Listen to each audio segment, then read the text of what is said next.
I'm David Pinsof. And I think I'm David Pietraszewski, Welcome to Evolutionary Psychology, the podcast. where you will hear actual evolutionary psychology being done by actual evolutionary psychologists.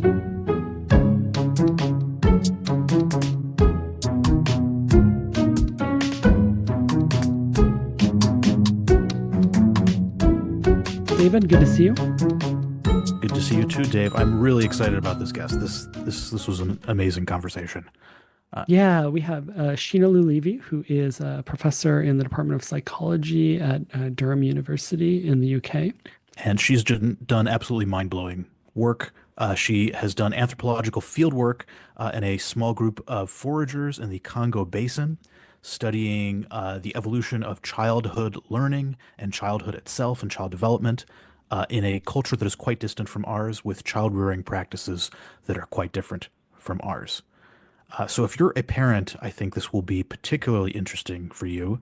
I know I confronted Sheena with three Darwinian mysteries that arose in my own experiences being a dad, and I thought she absolutely fully solved them. She addressed them to my satisfaction right on the spot. It was really impressive. So sit back, relax, and take a nap. Well, don't take a nap because, well, if you're a parent, you might need a nap, but don't take a nap because you won't listen to what we're saying. So relax and listen. Enjoy. So Sheina Lew-Levy is joining us today. Sheina, really good to see you. Thanks for joining us. Thanks for having me, guys. You are the first human behavioral ecologist that we have had on. That's fun. And one of the things that we were excited to do with this thing we're doing is explain to people what the evolutionary social sciences are and who the people are doing it. And because you happen to be the first human behavioral ecologist on, well, number one, the question is, do you think of yourself that way? Yeah. And I think that's sort of many of the that we've only had two people on so far, and both have been psychologists, like lab psychologists, but they've still sort of talked about their journey to discovering at least an evolutionary approach to psychology, for Yeah. example. So yeah, the one question is like, do you consider yourself a human behavioral ecologist?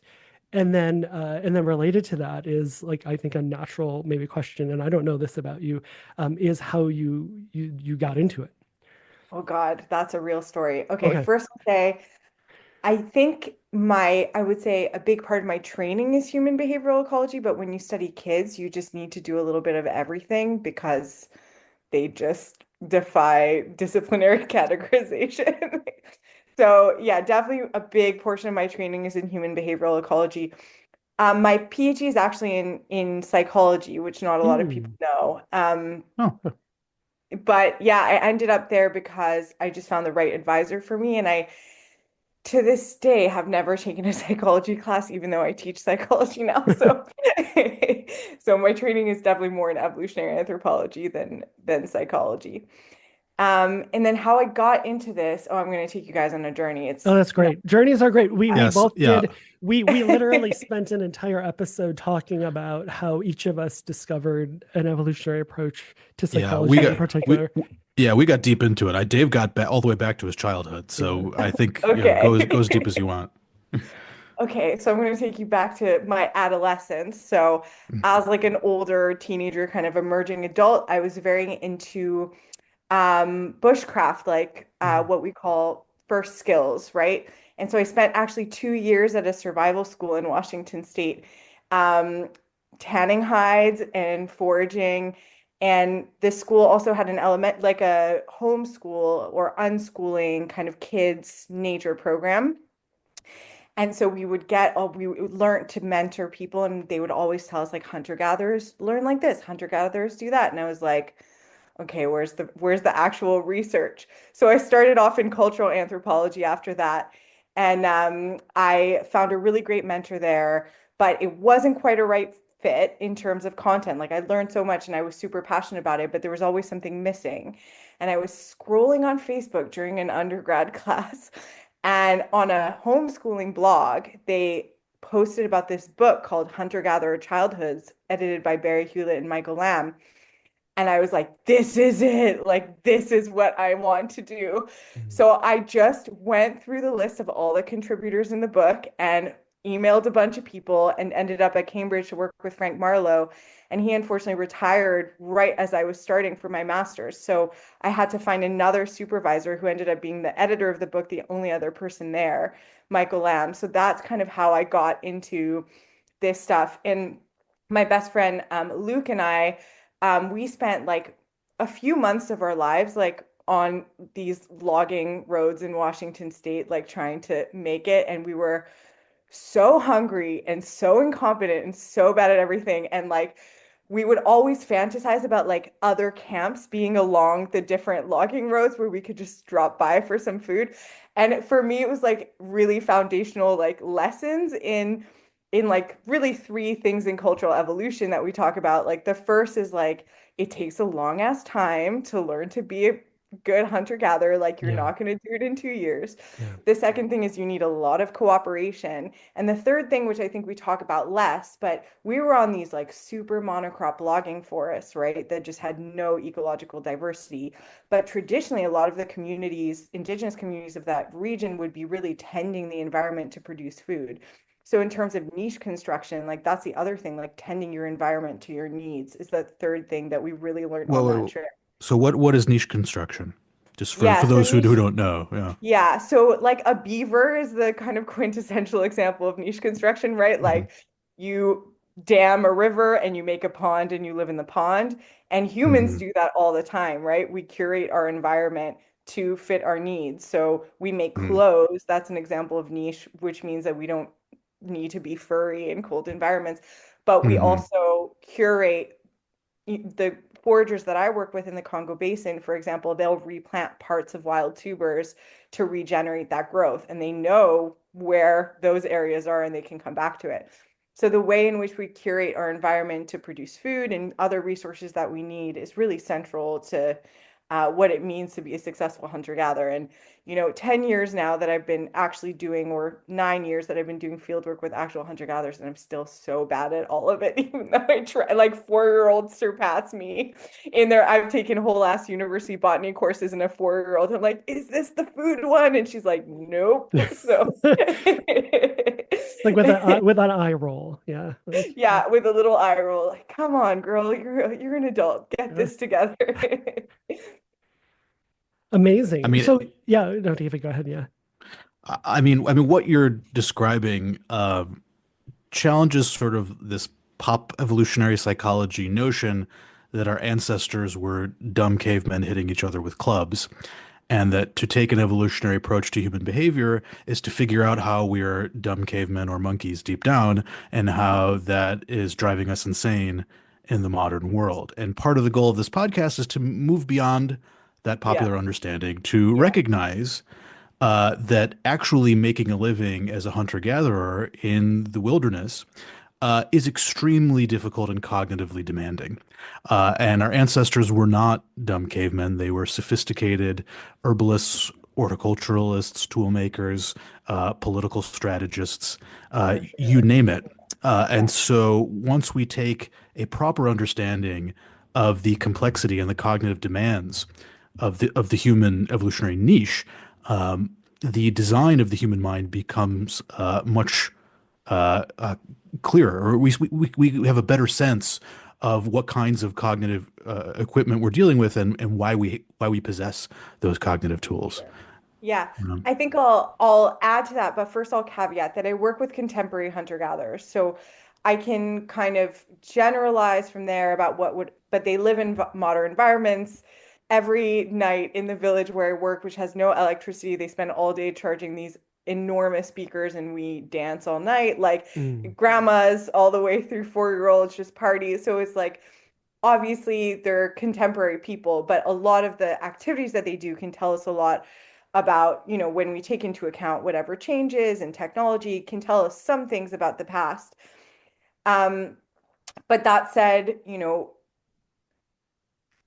we have many, many years of being anatomically modern humans, and so we can tell a lot about the past by knowing about this very kind of long-ranging subsistence strategy. I always say the people are modern people, but the subsistence strategy is our defining subsistence strategy. And by studying it, we can learn a lot, like you say. And it is a fact that it's really hard to make a living. And then the other thing too is like there's this I have a very close colleague and friend, Anamika Milk. She's an archaeologist, and we've worked together on some experimental archaeology with hunter-gatherers because this is another fallacy. So Mm. archaeologists, when they do experiments with spear throwing and stuff, they get undergrads at university with absolutely no background, and they're like, throw these spears in the quad, and then they're really bad at it. And they're like, spears are not efficient. And so we've done these. She started off doing spear throwing experiments with javelin athletes and was able to show that they throw really, really far, but they're not very accurate because they don't need to in their craft. And then we did it with the community that I work with in the Congo Basin that hunt with spears. And because it's a rainforest, they don't shoot from very far, but they're incredibly accurate from where they're comfortable.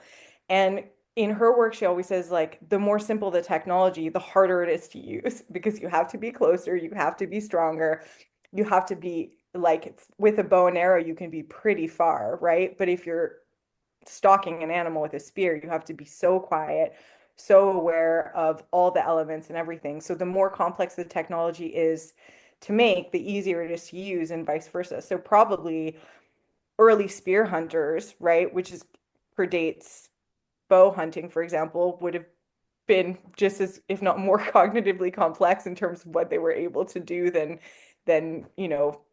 folks who came after that. Yeah, I mean, just thinking about being alone in the wilderness with a spear trying to hunt and kill my Yeah, dinner. yeah. Uh, that doesn't sound easy. I mean, you have to build the spear first. You have to find, the right materials, the right kind Mhm. of wood, the right kind of spear tip. You have to fashion, you have to have the right size, the right length. You have to understand the logic of aerodynamics and what distance, how far away you should be. Uh, uh, you know, all this complicated stuff. It doesn't Yeah. sound like a walk in the park by any Yeah, and you stretch have of the to imagination. coordinate because it's a team sport. I Hmm. love like I took this like business class during my master's. It was like such a random thing. It was about women in business. What was I doing there is a mystery. And the guy started off by being like, we need to take into account our evolutionary roots. Men are solo hunters and women cooperate together. And I was like, I'm out of here. Like Yeah. it's so incorrect because so much of hunting is actually a cooperative activity. Right. And if anything, more so than forage than like the traditional, if we can talk about whether those gender divisions of labor are kind of realistic in the imaginary one. But if we just think about foraging in terms of plant food, it's a lot more individualistic than hunting is. Hmm. So Yeah. you're all, oh yeah, go ahead, David. Yeah. I mean, I was just gonna add to that. I mean, beyond the challenges of hunting the animal when the animal is in your sights, there is the added, arguably more difficult challenge of finding the animal in the first place. Yeah. And that itself requires a whole lot of cognitive skills of being able to know the seasonal mating patterns and the distribution of the local flora and fauna, Hmm. where different plants grow, where different animals congregate, being able to track an animal by its footprints. Or by the stuff it leaves behind or the marks it makes on trees. Like this is incredibly complicated detective work. And Hmm. so our brains were really quite useful for us. Hmm. They're not just this this Yeah. useless Heat Yeah. dispersion. atom. Yeah, Yeah. yeah, Yeah. Absolutely. It's a lot of work to power a brain, I think, and there's a reason for that. Yeah. So you're on this Jeep road, and this is before you were interested in anthropology, is that right? So, well, I wouldn't say before because my dad is Okay. also an anthropologist. Oh, So I really fantastic. tried to get away and I was like, oh, Uh, I'm gonna be a lawyer. Like I'm gonna subvert my parents and become a lawyer. And for my best efforts, I was kind of led back. I would say like even as a young kid, like whenever we traveled or when I like had problems with my friends, like my parents would always say, well, just like take a step back and like approach it like an anthropologist. And so mm. that was like very much a lens that I grew up with. And my dad, bless his soul, like he's 80 now. He's still writing papers. He's like, I'm finally retired. I can focus on research. Uh, and even now, like the way that we were watching, have you guys watched Love is Blind on Netflix? Mhm. It's Oh, it's it's a bad television. I recommend great. it. And Yep. he was visiting us and he like got really into it, watched it with us, and he was like, I want to write a paper comparing all the different like romantic norms because now there's like Love is Blind Japan, Love is Blind Sweden, Love is Blind Germany, and he got like super psyched. So I think there's always been that bit of it. My dad did field work for his PhD, but didn't love field work. And I think that's where Mm. we really differ because I love the communities that I work with. I love being in the field. I have learned so much and like when you just like make great friends, like that's how it feels in the village where I work. So that's really a motivator for me to keep going at this point. Yeah. When you, I mean, when we can start talking about some of the content maybe of what you study. One of the things we talked about in the past episodes, and I think one of the themes so far has been that science in general and an evolutionary approach, and then especially I think, and you can tell me if you agree with this, anthropology, and then even within that, studying children, which is actually something I do as a psychologist, or even studying adaptations or just the way people work. It's very much that you are um, taking you're quieting down and you're sort of listening to groups of people who are not being listened to by others, right? It's sort Mm, of there a common theme I think has been that in the noise and bustle, especially of the modern world, mm, that there's sort of one of the themes of the people we've talked to, and I think even David and myself, is that there's at some point a realization that like things are complicated, we don't understand them, and in order to understand things, we have to ask yeah. parts of life that haven't been listened to. And for Yeah. example, I mean, kids are a great example of that. Um, a non a non-weird society is a great example of that.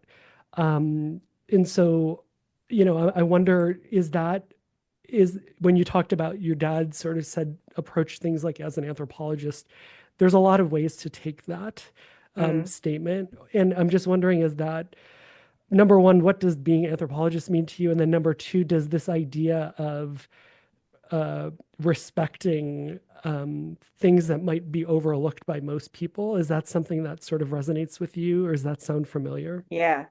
I mean, for sure. And the shocking thing is, like, a lot of things that are overlooked are so easily remedied. Like, even in the West, like, I have a friend and colleague, Yvonne Krupin. He got his PhD at Harvard doing kind of classic child development. He was like, finished his PhD, started doing cross-cultural work. And he was like, I don't know anything about kids. Like, I spent my entire PhD testing kids and I never talked to any. And it's Yeah. so easy to remedy, right? And actually talk to kids about why they make the choices they're doing in experiments, talk to people about why they parent the way they do, why they act the way they do. Like people love to tell you about themselves in any culture around the world. They love explaining things. So it's like such an easy fix. Um, and I think like in the be an anthropologist thing, I will say like as somebody who's like very socially anxious and like very worried about breaking norms, when you go into a culture that you're not familiar with, it's just like you're gonna fuck up. Like, and then you Yes. just let go, Hmm. and then people correcting you and telling you you're doing something wrong is actually part of the research. So unless you violate a norm, you're never going to realize that that norm exists because it's implicit. And it takes people correcting you and saying, no, like I remember one of my first, so the first time I was alone in the field, I went to follow this family into a forest camp and I brought a tiny bit of salt and some like magic cubes to share. And this person who now is my very close friend, this woman came up to me and she was like, "You're not sharing right." And like basically told me like you didn't bring enough stuff to share with everybody. You can't just share with one person, like like laid out all these sharing norms for me, right? And like when you just don't know anything and you're completely novice or novel in a social environment, you just have to be okay with violating norms. And in a way, it's a sense of freedom, right? Than like, "Oh, I'm tipping 20%, should have tipped 22. I can't remember. Like if it's this venue or this setting where you realize that you're having an effect on that and then having that feedback very directly because everybody agrees that you're bad at something rather than you're an asshole is really freeing. So I think that's been like a really useful lesson of anthropology for me.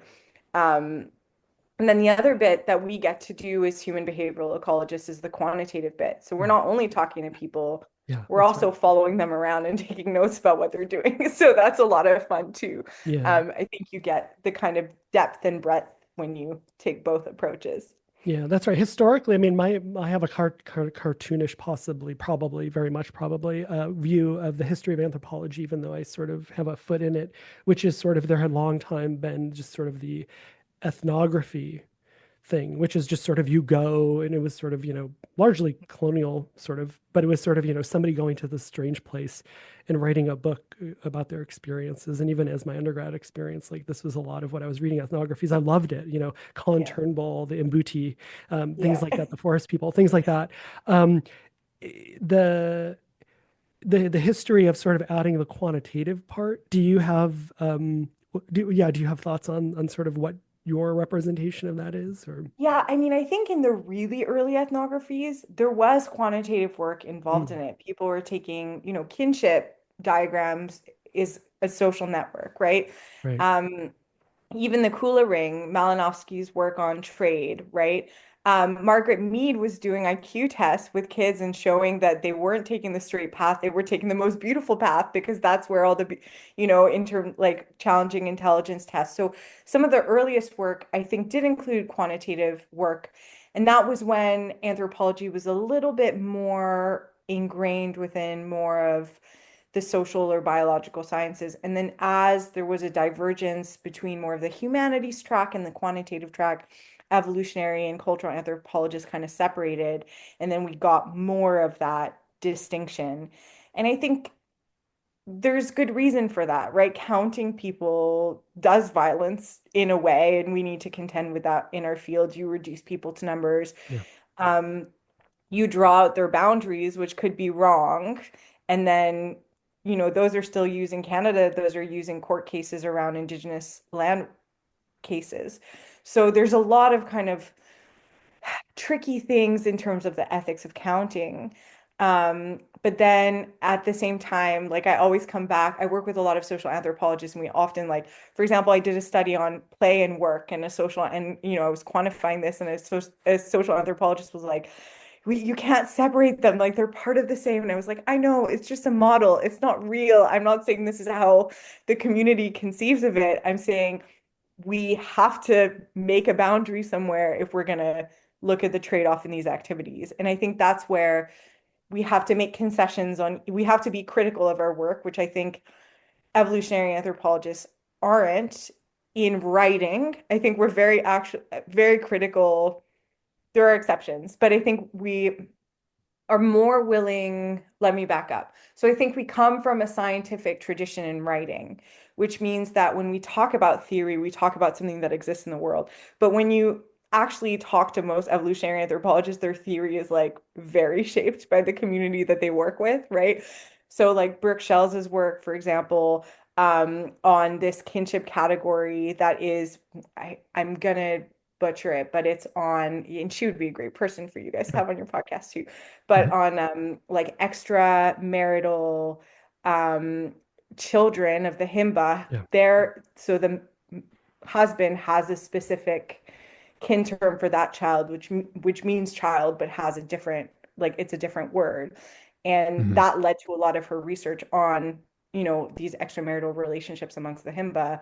Thinking of Jeremy Coster's work on hunting and food preferences, and how amongst the Mayagna in Nicaragua, their hunting preferences don't match the expectations we would have for optimal foraging people, because culture and people have food preferences, and some food tastes good and other meat doesn't, right? Yeah. So things like that, and you realize like, oh, we're all talking about it at conferences and in our presentations, but when you start writing like a scientist, then you have a background with theory and then a method section, and you don't it's harder to report that kind of iterative nature of the development of these theories. And I think that's something we could probably work on in terms of improving even just our storytelling. Scientific articles are so boring. They're Yeah. boring to write, they're boring to read, Yeah. they're behind a paywall, so nobody reads them anyways. And we could do a lot better storytelling through podcasts like this, but also through just more narrative writing about our science. Yeah, and I think like every anthropologist I talk to, and I try to talk to them as much as possible. Like John Patton, who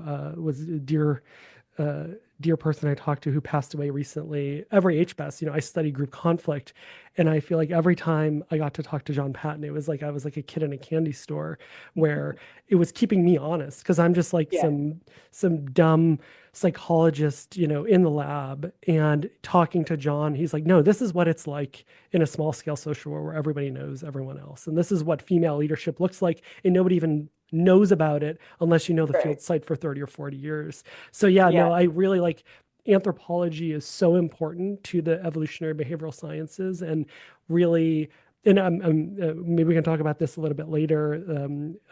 But one of the trends that I've talked to many, especially evolutionary psychologists about, is that the separation between sort of evolutionary psychology and evolutionary anthropology in terms of like conferences and things, and some of it's practical, like just summer field work and things, but there's a concern of that being separate, more separation. And I think really anthropologists really keep us, meaning like the psychologists, honest. And I really don't want to be in an evolutionary behavioral sciences where there's no anthropology talking to psychologists.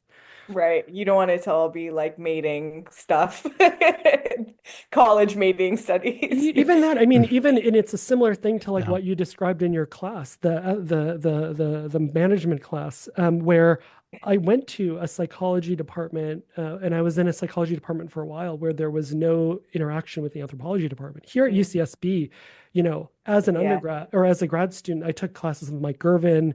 The Mm, CP is in the anthropology department. It was, if right. you look at the faculty, it's like anthro psych, anthro psych, anthro psych. I Yeah, mean, just down the line. that's awesome. And then I went to a psychology department where there was no interaction with psychologists and or a psychology department, no anthropologists, excuse me. And people would just say things and I'd be like, no, there's like this society that does this. I became like the anthropologist in the room for my, my the novice one, but at least the Mm, amateur, like, so I was really struck with how important it is to have this like broad cultural ecological perspective for psychological claims and evolutionary psychology and psychologists especially, I think, really are not kept in check without having talking to folks like you, for example. and I think also vice versa. I mean, Mm. experiments can really help deepen your understanding of a community, especially when you talk to people during the experiment. Mm. So like for example, this summer, I always say I only do experiments to prove them wrong. And this summer we were doing an imitation experiment because we have this idea that we have age-based imitation biases. So kids prefer to learn from adults, presumably because adults have like survived until adulthood and they probably know more, right? And a lot of my work has shown that kids spend a lot of time learning from other kids. So we're like, let's do an experiment and see in these communities where there's a lot of peer imitation or sorry, peer learning, whether we're able to instigate this in this community. And so I'm doing this experiment with this little girl. And first, we're showing them pictures of a peer and an adult that they don't know from a different village far away. And we're like, who do you want to learn from? And she's just like, skip, skip. And then finally she like looks at me. She must have been like 6 or 7, super frustrated. She's like, I can't pick because I don't know these people. And it was Mm. like, oh, like of course, like in a small scale society where you know every single person there, you're not using age heuristics. Those are meaningless. You're using your detailed knowledge of what people can do like in a much more straightforward way. And it was like, okay, that's gonna go in the paper, I think. Yeah, that's Yeah, awesome. that's so fascinating. I mean, the idea, I mean, that our entire society is structured around learning from strangers, that we don't know Yeah. our teachers, Yeah. that Yeah. is an incredibly alien way of learning, Yeah. which is kind of frightening Absolutely. when you think about it, just how weird and alien our entire education system is in terms of the design of the human mind. That Mhm. we are sitting down in chairs, passively receiving information from an adult stranger who doesn't really have our best interests at heart at the end of the day and is just being paid to be there Yeah. and to teach us stuff. And it's kind of shocking that there uh, isn't as much integration between anthropological research on children's learning and our actual education system. You would think that this would be vital information for designing educational systems that jive with the human mind and with the natural way in which we learn things, and yet they're completely disconnected. I know of no person in education who is familiar with this kind of anthropological research. So, what do you think are the implications of your work for education, given that you know so much about the ways in which children learn? How are those ways different from how they learn in Western societies? Yeah, I'll tell you first about what I thought before my kids started doing phonics, and then I'll tell you what I Yeah, think cool. now. So, I mean, what we know from the research in many, many small scale communities, including migrant communities to the US who, come from indigenous backgrounds but are living in like Los Angeles, right? Um, we know that they're much better able to attend to more stimuli at the same time than one thing at a time. So they're paying attention to many, many individuals doing things rather than Hmm. focusing on one person at a time. Hmm. There's an emphasis on doing things together rather than, well, I'm the adult, here's some like kind of disarticulated tasks. Trust me, they lead to something meaningful, right? Um, and the goal is not learning. The learning is peripheral to the goal of doing something together. And that's a really different perspective on learning, right? Hmm. I think it's important to think back to the history of formal education, which really is about two things. And I might get a little bit political here. But one is about, well, what do we do when there's child labor laws and everybody's got to be in the factory and the kids are in the streets? Like, we got to put them in school.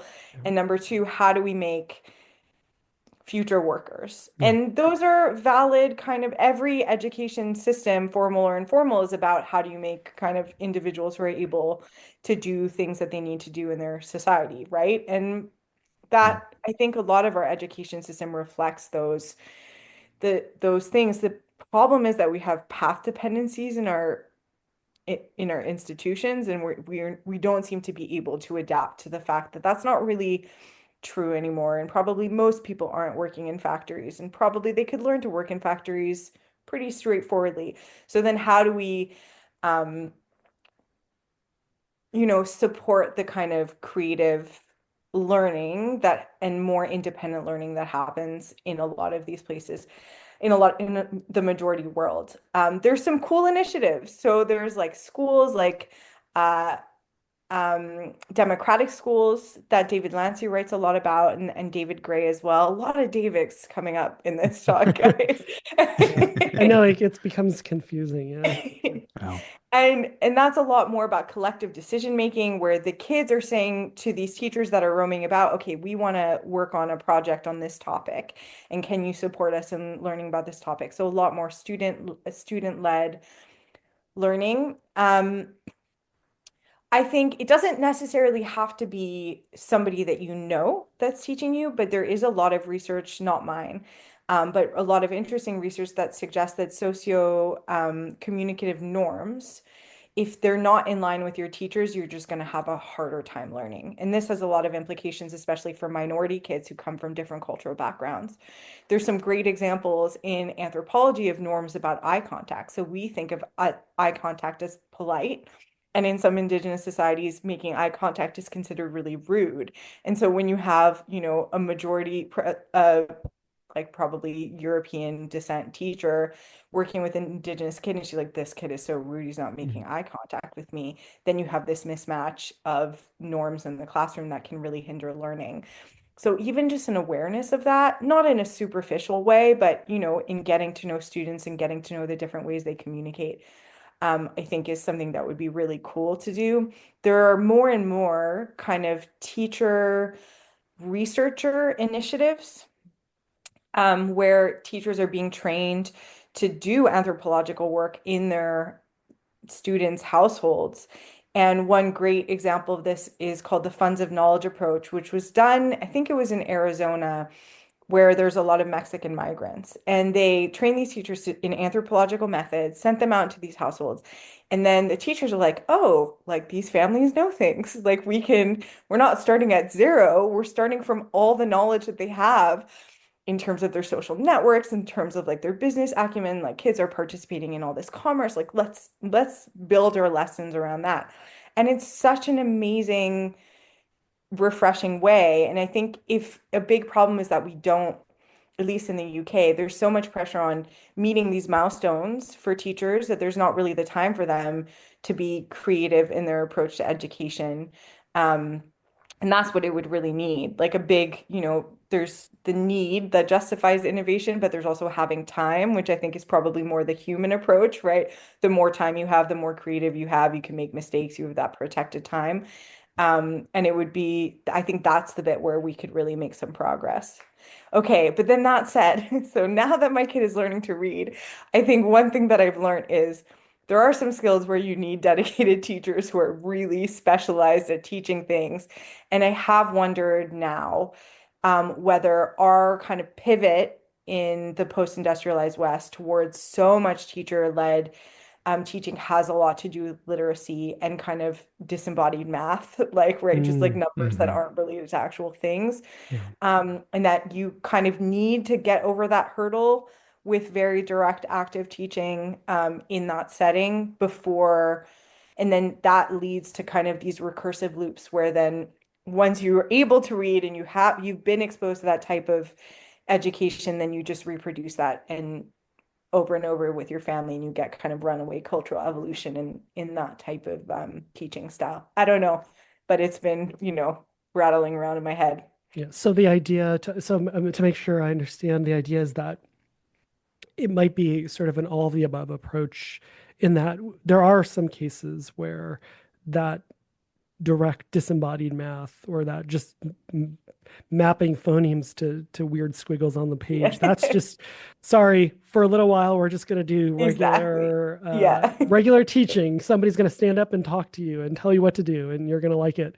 But of course then the thing where we have like collective autonomy, creativity, that also needs to be nourished too, and it's all the above sort of thing. Absolutely. And I think there's a lot of parts of our lives that we could probably do better. Like there's no kids in the street. I don't know if you guys have noticed, like there's no kids about. When you go to any country anywhere else in a majority of the world, there's like children out and about doing things. Even you go to Spain. Yeah, Germany. I was just living in Germany the past 9 years. I mean, actually, I mean, selfishly, one of the reasons we wanted to invite you so soon was because I spent my existence in Germany was like great playgrounds, seeing Yeah, kids having autonomy in yeah, Germany, and then coming yeah, back to the US.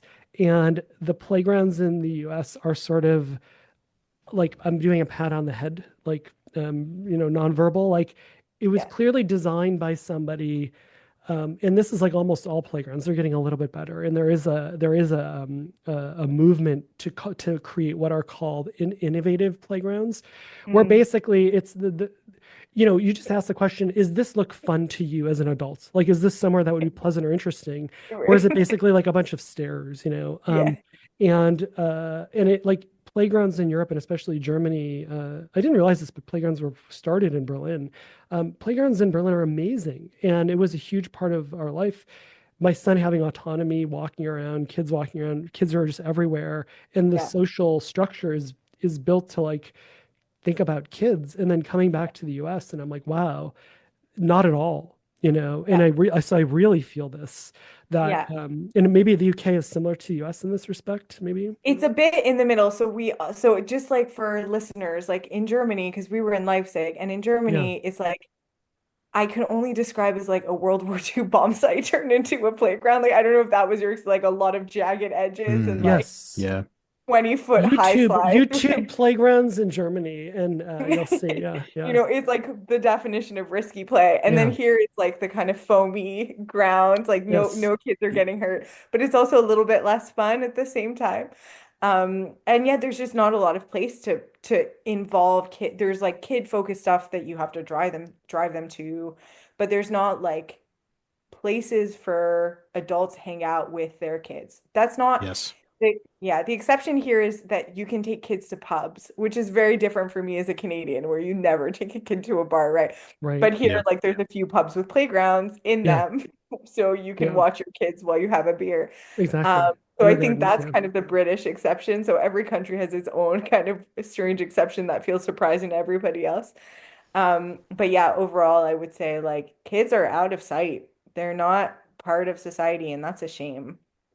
Yeah. What consequences? I mean, and maybe this starts getting into you as a human being living in a very different culture, and every culture is different, but Mhm. what do you either from a scientific perspective or just a personal perspective, being a parent, but also being knowing the people in these different places, you have a very unique perspective. Like, what do you think are the consequences? And is it I mean, I think a cartoonish view I might have, and I'm just thinking this out loud right now, is that maybe like Aka are the right and we're wrong. And maybe that's oversimplified.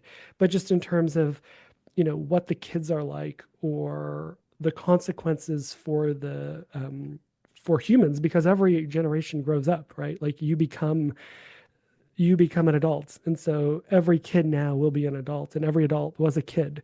um Right. you what is tell I don't even know what the question is, because I don't even know what the question should be, because you have that perspective. So please, like, what do you think is important to share about that knowledge that you see? These are kids growing up in a very different place, very different Mm, responsibilities, very different ability to right. take risks, have Yeah. autonomy. Yeah. Yeah. So I think like again coming back to the thing that like every formal and informal education is adapted to this social and ecological environment that you grew up in, right? And so like we had my son in Denmark, and there they do something that I would never do, even though I come from an equally cold country, which is like let kids sleep in a stroller outside and Hmm. sometimes like out of sight. Yeah. Like you're just like, all right, that's something. But it's very adapted to that social environment and to that ecology, and the kids grow up fine. And what was really interesting for us is like, for me at least, so when the nurses visit you at home and they do the assessments after you have a baby, and like then they come again a few times, and at 9 months they do an assessment like, is your kid ready for preschool, like for nursery, kindergarten, for what do they call it in North America? Now I've gone fully Yeah, I British. know. Yeah. You can say Yeah, the now I British have term. Yeah. French. Yeah, So is it for is like it childcare.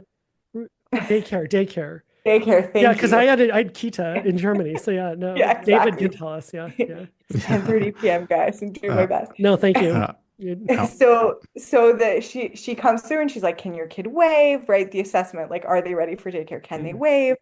Um, do they eat well? And then the last one is like, do they fall asleep in the stroller, in the like in the buggy, right? And that's Right. not a question that we would include in the UK on child development, right? That's a very culturally specific one. I loved for my kids, so the UK-wide assessments that they do, one of the assessments for social development was like, can they get dressed alone? Which is, Mm. of course, so it's not about the social at all. It's about the individual autonomy, right? So again, these are all things that reflect the environment. And I think for the BaYaka that I work with, the way that they parent also reflects their environment. So from very, very early on, there's a lot of physical stimulus, right? Kids are held upright very early on. They're worn in side slings, so they have the full view of what's going on around them. And the moms, for the most part, take them into the forest. So they feel that rhythm of, it's hard to imagine like using a machete while you're carrying your baby. But if you think about the embodied lessons of that from the earliest age, right? We think about the evolution of our brains, but the kind of brain body connection, especially when you're using your body all the time, is really important too. So they're getting that input from very, very early on. Also, a lot of touch. So co-sleeping, on-demand breastfeeding. You just see these kids passed around everybody in camp. Um, so they're getting a lot of alloparental support and a lot of play and a lot of autonomy from an early age. So you'll often see kids as early as they can grasp with a dull knife just hacking away at something, doing the kind of object play that we see here with kids with blocks, right? Hit the block over and over again. Hey, that's great. That makes a noise. doing it with knives. And you know, some people in the literature have called it laissez-faire parenting, where you're kind of hands off, but actually it's not that at all. Everybody, right? If you think of like the average American living room, you've got 30 people living in that space. Everybody's very aware of what the kid is doing and whether or not they're safe. And I've definitely seen parents turn kids away or change out a knife for a dollar one so that they can't hurt themselves, move a kid away from a fire. And it's these really subtle Mm. interactions Mm. that are redirecting And kids. and these are other parents that are moving the kid away from the, Everybody. or Yeah, everybody. everybody's in teenage girls, teenage boys, Interesting. siblings, grandparents, just Because everybody. usually it's a bit of a faux pas in Western culture if I Yeah, were to pick up someone else's child and move them out of yeah, harm's way. I remember yeah, well, my wife and I were at a restaurant and our daughter was like climbing this hill and like sliding down the hill and like treating this hill like a slide, and some random woman just like picked her up and thought that she was like falling, and it was great. It was like this monstrous violation of a yeah, social norm that she would have the gall to pick yeah, up our child. yeah, And then she's like, apparently she's okay, is what she said. right. And but the contrast between that and an environment where everyone has got an eye on everyone else's kid and it's totally fine if I go up and pick up someone else's kid and move them away, it's just a very different world. For sure. Uh, And I mean, but I don't know what it was like in West Germany, David, other David, yeah. but in East Germany, people tell kids off in like public transit all the time for being too loud. Oh yeah, no, no, no, no, totally. Yes. Yeah, and adults yell at other adults for Yes. violating norms because Yes. we were there during the pandemic and the rules were constantly changing about what type of masks you were allowed. And so if you just weren't up to date from a midnight change, you could get yelled at in a grocery store by another adult in German. And I don't speak German, so that was always Yes. tough. Like, I don't know why you're yelling at Yes. me. No, So exactly. I think the kind of rugged individualism of North America, of yeah, North America, I'll throw Canada in there, is quite different where from these a little bit more collectivistic cultures where there's a lot more, and in the UK you would never do that too. But in Germany, you definitely would. And in Denmark, maybe a little bit as well. So letting the kids play with a dull knife, that's sort of the opposite of helicopter parenting. And it's not random, like you said. To Yeah. what do you attribute um, why that is either in the minds of the people, like what is to be anthropological, sort of what's the emic or etic Yeah. explanation of that? What's going on in the minds of the people, and then what, from an ecological perspective, why is that sort of where everyone's at? hmm So in terms of like what people say, um, for them, there's a high premium on childhood autonomy, but it's a very different type of autonomy that we think about, which is very individualistic. The autonomy that a lot of hunter-gatherers, including the community that I work with, practice is like cooperative autonomy. So the idea, everybody's doing their own thing, but you all kind of know that everything's going to benefit the group. And this is like a very classic thing that we see, like in the morning, everybody's like ping, ping, ping, like off to their own activities. And you're like, even if you ask a husband, like, where's your wife? He's like, I don't know, she's out. Mm, But then at the end of the day, it's like all the food's being cooked, and then you have these kids running from hearth to hearth, sharing these plates of food and redistributing those resources, right? And mm, if I don't have enough palm nuts, I'll come grab some for you from you. And if you don't have enough cassava leaves, I'll give you some, right? Like, so it's very kind of communal in that way, but with very strong norms. It's hard because you don't tell people what to do, but you can demand goods from them. So you can demand things, but you can't tell people what to do. And even inferring what people think, often I'll be like, why did that person go off into the forest? Like trying to do behavioral observations in absence, and people will be like, I don't know, it's their own thing. Like even if they probably do know, you would never kind of verbalize why you think somebody is doing something if they've mm. not expressed that themselves.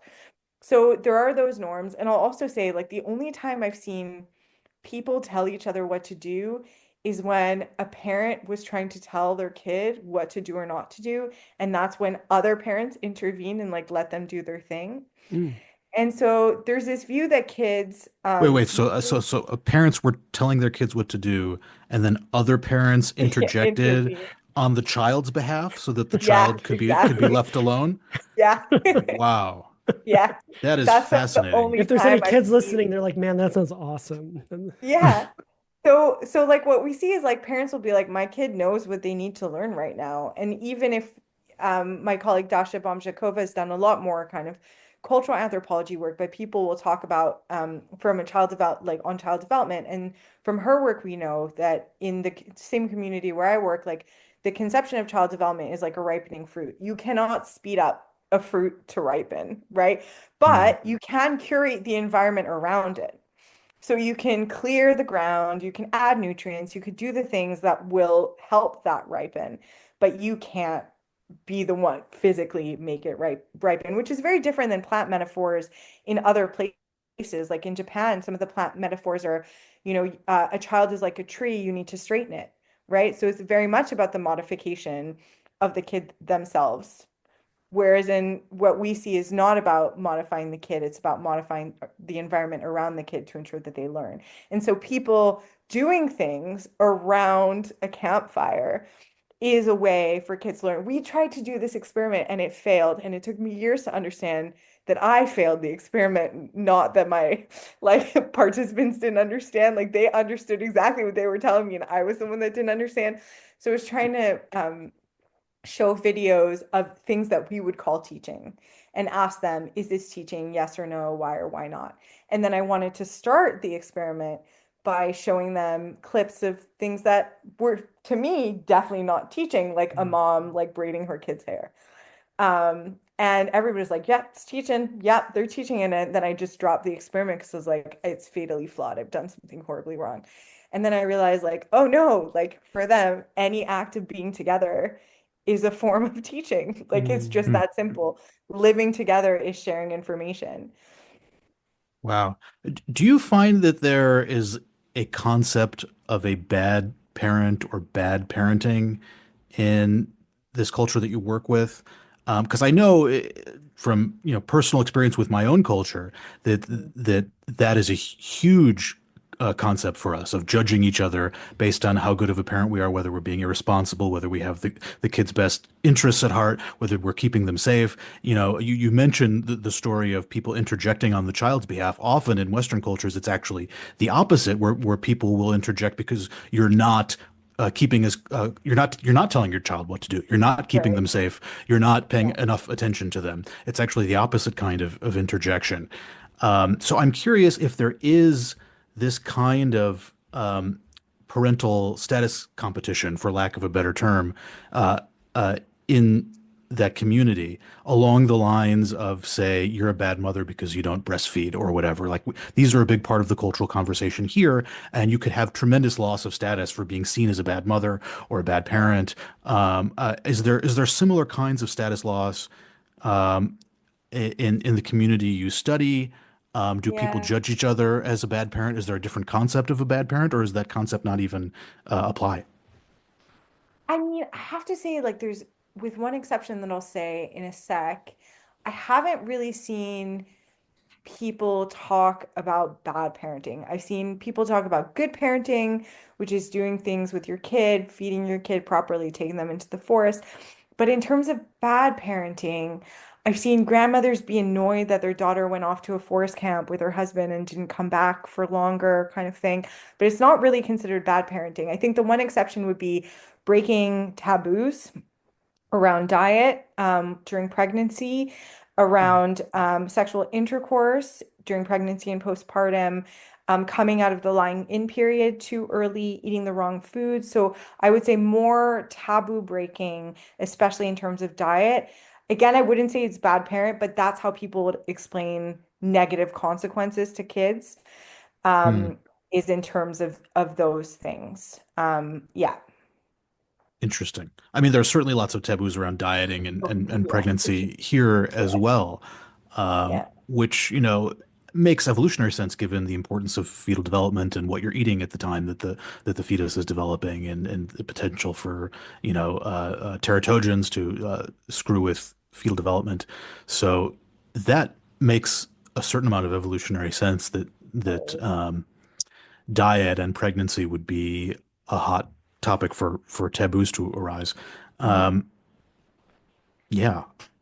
I just find it so fascinating that um, among us, being seen as a good parent is such a huge part of our identities, and the fear of being a bad parent is such a huge driver of our behavior. But it seems like that fear isn't present to the same extent, Yeah. um, or at least it's restricted to, say, food taboos or sexual taboos, but it isn't quite as widespread as it is here. Yeah, and I think part of that is like there's just this evening out effect of having loads of people take care of your kids. Yeah. Like in the village where I work, there's 700 people from two different like cultural communities, and everybody lives in quite close quarters. There's one house in the center of the village that I call the house of 1,000 people because it's pretty much as big as a little bigger than my living room. And there's a grandmother, a grandfather, like four adult couples. So that's like 8 people. And then all their kids that all live there. And like, it's like a clown car when you see people come out in the morning, like just like more and more people coming out. And they just live in super tight quarters. And when people get annoyed with each other, they go off to a forest camp for a while and then they come back. Like, so you just have that freedom of movement too, which also makes sure that people don't get too much on each other's nerves. But then this brings us to like, so like you mentioned, like there's a lot of L parenting. You're really seeing front lines, sort of the difference between parenting in a weird environment versus kind of more ecologically valid, quote unquote. Um, what's your sense of that? Is that something like, we're all parents to fairly young children right now. Um, do you have it in your own experience? Like, do you ever think like, oh, I wish my child was growing up in there, or is it just everything's different and yeah. There's so many trade-offs, right? So like when I was pregnant, I was like so romantic about it. I was like, I'm gonna take my infant to the Congo. It's gonna be awesome. And then I have a friend who's like works in medical anthropology and epidemiology, and he was like, that is so dangerous. There's like no hospital, there's no road in the village where you work. Like there are unsequenced mosquito-borne Mm, illnesses, right? And I think when I talk to a lot of people in the village about what they want for their future is like better medical care, and we have the luxury of that. So it's hard to say, like, what would I want more or less of, right? And this is like, I guess, a hot topic right now, but like, I think it's very easy to be anti-vaccine when you haven't seen kids die from those illnesses. And I've seen that in the villages where I work despite vaccination campaigns. So in that sense, I feel very grateful to have access to the medical care that I have access to. But at the same time, I do feel sad for my kid who will probably be an only child, um, that he doesn't, and his part of his family lives in the south of England, so 6 hours away. The other part lives in Canada, and he just doesn't get to grow up with like loads and loads of kids. So it's, David Lancy talks about like in most of the world, parents don't play with their kids, and it's easy not to play with your kids when there's 20 other kids in the neighborhood for them to play with. But if you're alone in a house, it's like, okay, then they're gonna what? Stare at a wall? Like, what are they gonna do? I've got to get on the floor and play. So there are obviously changes, but I think for me, it's not a question of like weird versus non-weird settings. There's a lot of diversity in how kids grow up. And it does, in some ways, calm my parent fear or my bad parent anxiety when I'm like, okay, if I just go out in the garden and like work on my garden, he can just come and do what I'm doing. And I don't always have to be doing what he's doing. Like sometimes it mm, can go in the other way. Or, sometimes he does something that feels like the slightest bit, I don't let him play with knives, but like slightest bit dangerous. I'm like, okay, just this is nothing and compare it and like just let him take that little bit more risk. That said, he is the most cautious child in the world, and that's my fault and my anxiety. So I don't think I've been super successful, but sometimes when I'm able to turn that part of my brain on, it's like, just take a step back, let him fall. He's gonna survive. So I think in that way, yeah, it has shaped me. Again, like I just wish there's more public places for kids to congregate, and yeah, then you could just let them run around and just make sure they're still there, kind of thing. I yeah. think that would make a big change in child development generally and parenting well-being as well. I don't know how you guys feel about that too. Yeah, I mean, it's been striking. I mean, again, it's nothing like Congo versus UK or Canada, but just even Berlin versus, Santa Barbara. I'm seeing like the adolescent kids like hanging out at like Target. And Yeah, in right. Berlin, it was like, Yeah. they're just like hanging out in like beautiful parks, and Yeah. it's just sort of, and it feels sad. I feel bad for the kids, and it's just like, I always think like if we were zoo animals, which is sort of a weird, it is kind of like an alien anthropological perspective, but like what would you put in there? Like you need like a common space like for people to just sort of like hang out and like Yeah. sit together. And Yeah. it's weird how our planning, at least in the suburbs, and there's a whole history of sort of racism and Yeah. white flight and all kinds of reasons for why the planning is the way it is in car culture. But no, like Berlin, it felt like it would have been if I had to like stay in a 20 square kilometer or mile zoo pen, I would have Yeah. preferred Berlin Right. to Santa Barbara, Yeah. weather notwithstanding. So Yeah. that's my experience too. I don't know for David.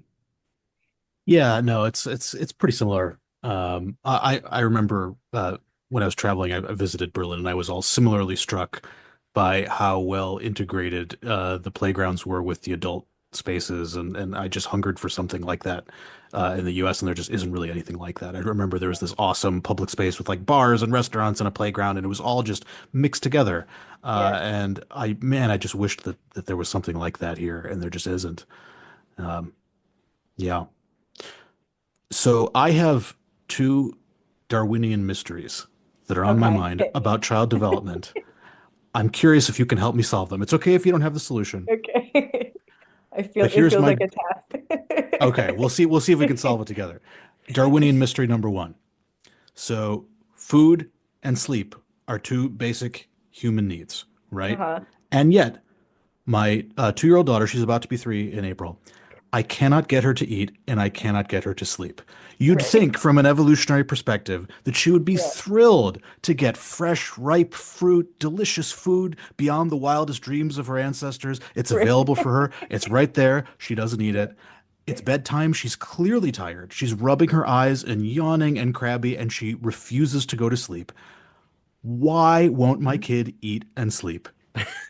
Okay, so what does she eat? Because presumably she eats something.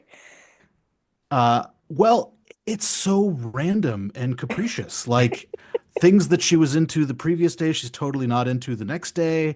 And she'll take one bite and say, I want different food. And then she'll eat one bite of another thing and say, I want different food. And Right. then she'll just like get distracted by playing with some toy or like playing with her food. She's much more inclined on playing with her food than eating it, which is Yeah. frustrating because I need to get her to eat her food so that we can get her on a schedule and get her to preschool or get her to bed or whatever. Yeah. And so, Okay, I think we yeah. found your I think we found your Darwinian problem. So Okay.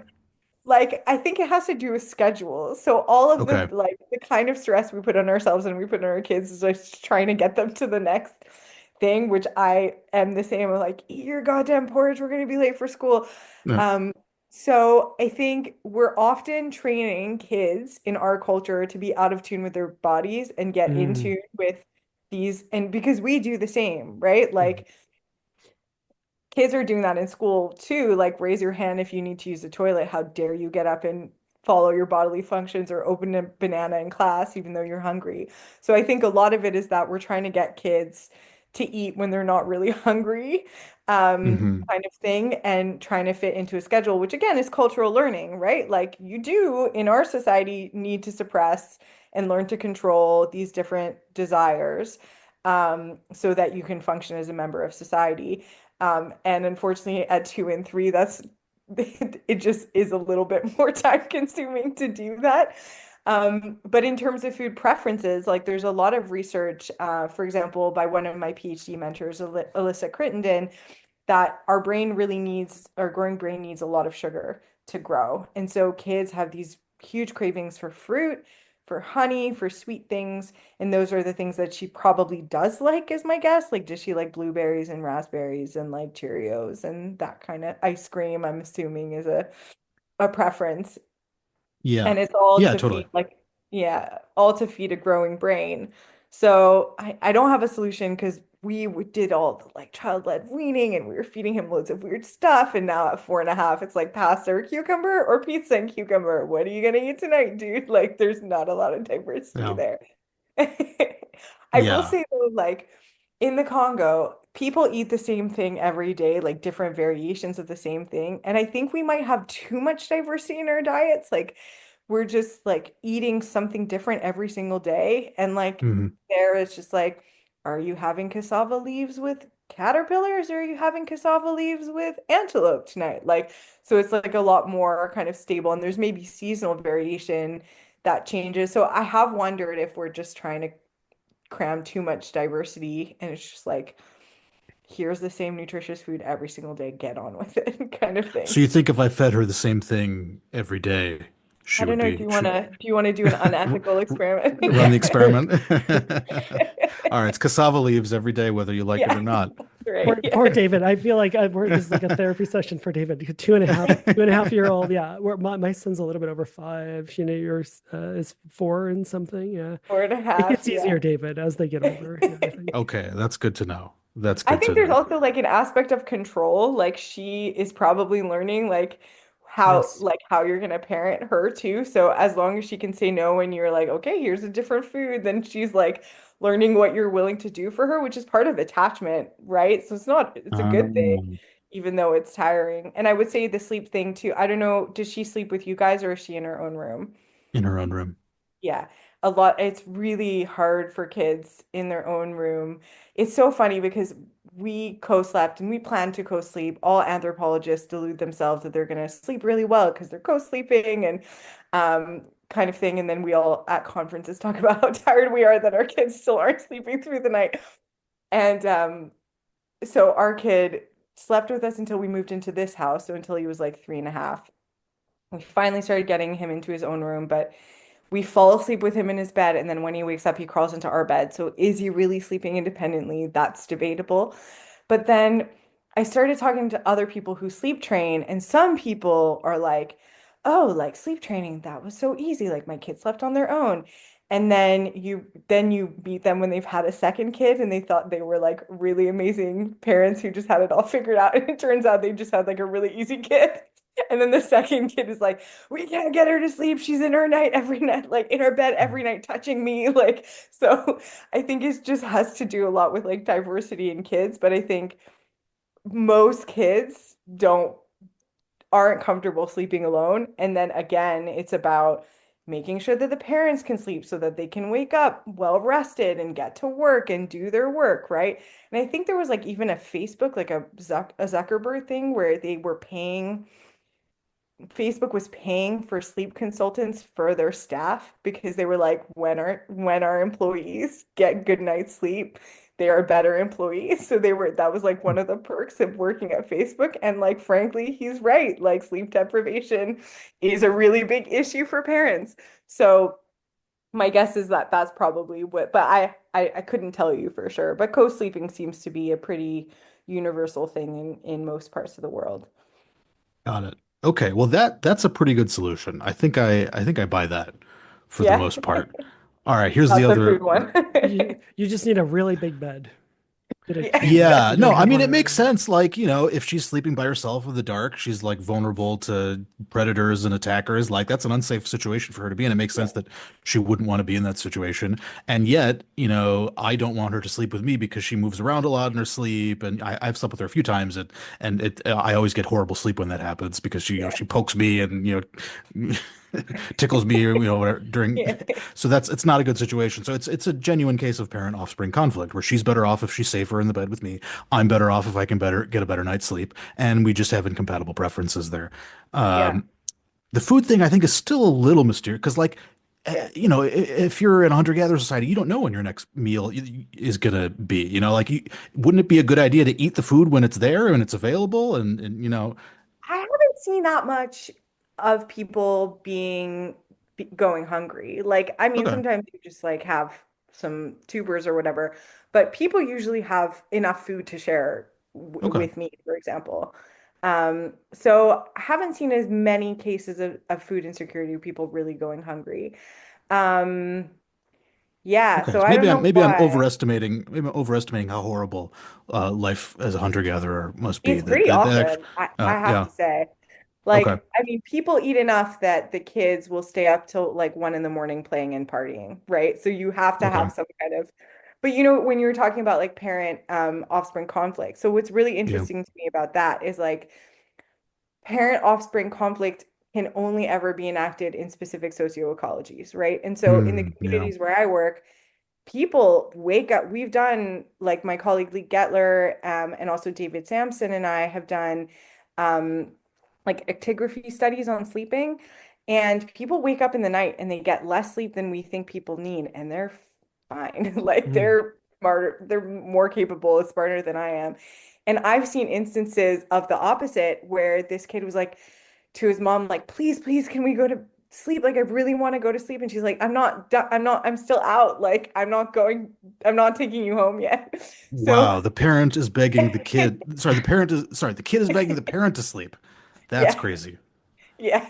So Oh it just man. depends on, the context of the conflict, right? Your need is to Got have a it. good sleep so you can get up and go to work. But in these Yeah. communities, your need might be to stay up and socialize and do the Hmm. kind of political hobnobbing that you have to do to make it in an egalitarian community. Egalitarianism is so stressful. Everybody thinks it's Hmm. like utopia, but it's a lot of work to maintain. It's like gossip and redistribution and leveling and like punishment and like all this stuff happening constantly all the time in all these micro and macro social interactions. So Yeah. it might be in your best interest to be there for those interactions. And then your kid, it's like 11 p.m. and they just want to go to sleep because they've had a long day kind of thing. So yeah. Okay. Well, my confusion about the food and sleep thing has been considerably reduced. I think you did a great job Thanks. I did responding my to that best. one. I don't really Uh, study either of those things, but okay, I have my second mystery for you. okay. So my daughter often has extremely strongly held, seemingly arbitrary preferences. So, for Uh-huh. example, she feels very strongly that Mama has to pour the milk and not Dada, even though it's the same damn milk. Or we're Uh-huh. eating at dinner and there's, a bowl of tortilla chips and we're all sharing the tortilla chips. And there's plenty of tortilla chips for all of us. And then randomly she has a meltdown because I took a bite of a chip and she was mad because she wanted that particular chip. It wasn't that she wanted chips in general, and she was worried that she wanted that chip. And she thought that I should have known that she wanted that chip before I took a bite of it. Or this used to happen, I was trying to get her, all the bedtime routine, trying to get her to bed. She would have these arbitrary preferences around bedtime. Like she would insist that I would wear a yellow hat every time I'd put her to bed while I read her the That's bedtime story. adorable. She wants me to wear the yellow hat. I don't care. I'll wear the yellow hat. Whatever. You Yeah. got to pick your battles as a parent. But why the yellow hat? What is it? Like, why does she have these strongly? And she'll have a meltdown if I say no. So, Yeah. like, why does she have these strongly held arbitrary preferences? Oh God, that's a real stumper. Okay, let's like the cog turns. The cog's turn, the turns cog. It's almost 11. Um, okay, so I have two further questions about Hmm. what could happen, and you tell me what you think feels like it rings true, okay? So the Okay. one kind of avenue would be, well, we're humans and we like rituals. And so Hmm. she's creating these everyday rituals to make sense of her world. And so that's just part of, and maybe the kind of relatedly, but the second avenue is like rituals help us gain control. And probably if she's 2 or 3, she doesn't probably have a lot of control over her everyday life, right? Like you're probably deciding maybe with her input what you're cooking, what you're doing, but ultimately she's not in charge. And so she's making these rituals to feel like she's in charge in these minor ways. How does that ring true? Does that sound like psychobabble bullshit to No, I you? mean, I buy that as like approximate level Yeah. explanation that she Mhm. wants to have some control over my Yeah. behavior. It's But still a I little so puzzle. Yeah. there's not so it's true that in our culture, but we all live in different places. Maybe you also maybe both Davids live in California, but here in the UK or in Canada or in Denmark, like, it's true that kids have meltdowns, right? I haven't Yeah. seen that in many of the communities that I work in Hmm. as much Wow. because No kids meltdowns. have, You've never witnessed a meltdown? I've seen a couple meltdowns, Uh-huh. but nowhere like my kid has meltdowns like 3, 4 times just at any time we're just trying to get Wow. to the house. But Uh-huh. like there, I haven't seen that frequency of meltdown. I've seen it when kids have been Fascinating. really tired. Uh-huh. I've seen meltdowns. I actually did. So let me tell you a little story. So this 2.5-year-old kid that I became very close to during my field work, and I'm also close with his mom. He had this meltdown, and I was like, he's tired because that's what we always say, right? Anytime there's a meltdown, we're like, the kid's tired. And she Hmm. was like, he's hungry. Hmm. And he fell asleep in my arms and while she was cooking the food, and then she was like, oh my God, I think I should wake him up and feed him. And I was like, oh my God, do you never wake them up? Like, what are you talking about? But like in her conception of like why kids have meltdowns is that like they're really hungry, so I better get food in him, right? And he'd Wow. eat. It wasn't like he just skipped dinner, right? So, Hmm. but so I've seen a couple meltdowns of very, very young kids. But for the most part, it's not a daily occurrence. And keep in mind, I'm living in camp with people and I'm doing my research, so I see them all the time. Hmm. So that's one thing. And then the other thing that I'll say is like when kids have a meltdown, parents are like just sweeping them up and then taking them on activities. Like this one Hmm. time, this mom took her kid who usually hung out in camp foraging with her and her husband.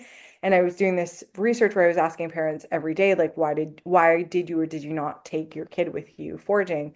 And she said, oh, my kid is like, there's a word that doesn't really have an equivalent, but when you hear it, it's like kiri kiri. So it's like all over the place, like kind of, Hmm. which is like a Yeah. great word, right? Yes. Yeah. And she was like, Crazy my kid is times. just Yeah. like, Yeah. yeah, my kid was just like kiri kiri in camp, like making fights with people and freaking out. So we just went out foraging and like just like we just went out and like did something. And so there's a little less kind of tailoring to the crazy whims of the 2.5-year-old. But because they have a lot of autonomy over their everyday, they maybe also have fewer crazy whims. So I'm not sure your question is it. I don't think that. I think we found maybe approximal Hmm. solution to your question, but I'm not sure there's actually an ultimate question there because there's so much diversity. I don't think it's necessarily an evolutionary puzzle. Interesting. I mean, so could it be that the reason why those kids aren't having so many meltdowns is because they have so much autonomy and ability to control what they do and when they do it. And the reason why we see more meltdowns in Western educated, industrialized, rich democratic societies is that they have so much less control, that everything is dictated for them, what they do, when they do it, where they do it. And they have meltdowns to try to get some of the autonomy that they are desperately Yeah. craving and not getting. And perhaps that explains the strongly held arbitrary preferences, Mm. which is that's another way to have the autonomy that she would otherwise be getting Yeah. in a hunter-gatherer society, but that she's not getting here. And question, does she go to daycare? Does she go to yeah, no, She's in yeah, preschool right now, yeah. she's in preschool. Because Yeah. the other thing that comes to mind is like she's probably not having meltdowns at preschool. And like kids are so good at controlling themselves in the right Mm. scenarios that self-regulate like you get that self-regulation kind of fatigue and then you get home and you're like rah, like Yeah. freak out at your Mm, parents, right? yeah. Because one of the things that I have to shoehorn peer learning in, sorry guys. So like That's great. basically in a hunter-gatherer community, right? Like when you're about that age, like 2 or 3, as soon as you can walk, basically, you follow these other kids and you try to go with these other kids. And I've seen like what look to me like babies like toddle off into the forest behind like 10-year-old kids who look after them and make sure they're okay. But when Hmm. you're around peers or when you're around, yeah, like kids your age or a little bit older than you, you kind of have to self-regulate. And they're probably, even if they're a little bit older than you too, they're probably helping you self-regulate. And I've definitely seen kids tell tell other kids like how to self-regulate either through play, like, oh, don't cry, like here, have this, or like tease them about having a meltdown in the rear case. Like if they hurt themselves and they cry for too long, they'll give them a hard time about it. And so they're kind of teaching each other these self-regulation skills. And also they're not having to control themselves for these like very intense period of time because they can go back and forth to their parents when their parents are in camp if they want to. So I wonder about that too, like maybe at school when she's playing with other kids and they're kind of engaging with each other in terms of those self-regulation behaviors and then holding it together all day. It's just so tiring for young kids. Again, very good skill set in a Western industrialized society to regulate your emotions in that way, and also for a small scale society, but just in different kind of distributions throughout the day. Interesting. Yeah, no, I buy that. That's really fascinating, just like how much domination there is of children in Western societies Mm, compared to what you see in hunter-gatherer societies. And yeah. like it's no wonder they're melting down all the time. Like I would melt down all the time if I was constantly being bossed around and told what to do by people who Yeah. are much bigger and stronger than me. Yeah. You know, And and I had constantly no like yeah, there's this let me remember his name. There's this amazing book by this sociologist in the 80s called Life in a Classroom. So he Mhm. was this like very kind of test-takey type of psychologist who worked on school sociology. And then he met some primatologists and he was like, "Oh, I'm going to do some observations and see what life is like in the classroom." Jackson, his name is. And so he wrote this book, and it's like a great deep dive into the social life of classrooms because his point is basically like it's just self-regulation central. You never get to finish an activity that you want to finish, right? You're on the teacher schedule. You have to raise your hand to have basic bodily functions or ask questions. And one thing that he pointed out, which is really interesting, is like it's very rare for a teacher to tell you off for doing something wrong, but very common to be told off for breaking a classroom norm or rule, right? And like so you also have to control yourself in that way. So presumably schools are about transmitting specific bits of knowledge, but in practice is a lot more about specific norms, especially in terms of managing in classroom in that way. And so you're constantly having to switch on other people's schedules. And it's probably the case, like maybe she's not ready to go to bed when you tell her to go to bed. Maybe she just wants to finish playing. But then, like, I'm tired. I like when I put my kid to bed, it's because I'm tired and I need a break, not necessarily because he's always ready for it. So, and I need that schedule and I need that time to decompress. So, yeah, again, we're like butting up to a lot of those kind of post-industrial schedules, those pesky schedules. How dare they? There's Yeah, no schedule in a hunter-gatherer society. right. You follow your whims. Yeah. Cursed by the schedule. Yeah. The pure learning. You sort of were like, I am sorry to bring that in, but please, what do you want to say about that?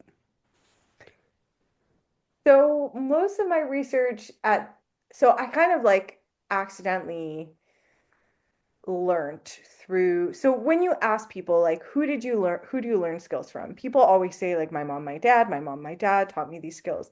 But when you actually observe what kids are doing and who they're interacting with in these communities, like 75% of the teaching that they're getting and receiving is from other kids of varying ages, but it's happening, kind of horizontally within their age group.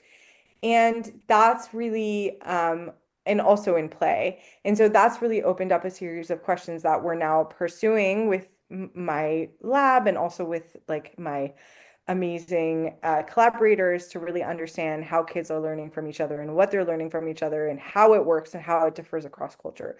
So I don't have many answers yet, unfortunately, Hmm. because all the research is kind of active. But one thing that Dorsa Amir and I, who's now at Duke, have written about is that maybe what kids are doing and learning from each other isn't actually all that much about what adults think they should learn, but a lot more about kids doing their own thing, and that might actually be part of an adaptive social structure where kids almost act like innovation incubators or startups, right? Like they're these little working things. All they have is free time to figure stuff out. They can work together. They have to adjust to each other's skill set. They have different bodies. So it's not the case that you can just shrink a spear, right? Their strength is different. Their like head, why do they all have such big heads? Yeah. Like they're like, right, they're like They're right proportions at are doorknob different. level too right now for both Gina and I, yeah, you and I, yeah, where they're just constantly hitting doorknobs. Yeah, that's right. Yeah, exactly. So all their proportions are different. So they need to kind of adjust the adult world to their benefit.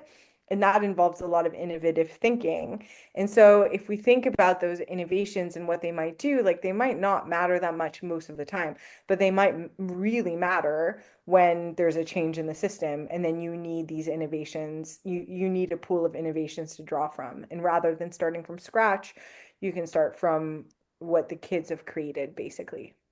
So that's where we're at in our thinking. It all feels like Disneyland still because you have a theory, you have an idea, and you haven't tested it, and then you like put it to data and it all falls apart, and you're like, oh, that was so stupid. Why did I think that?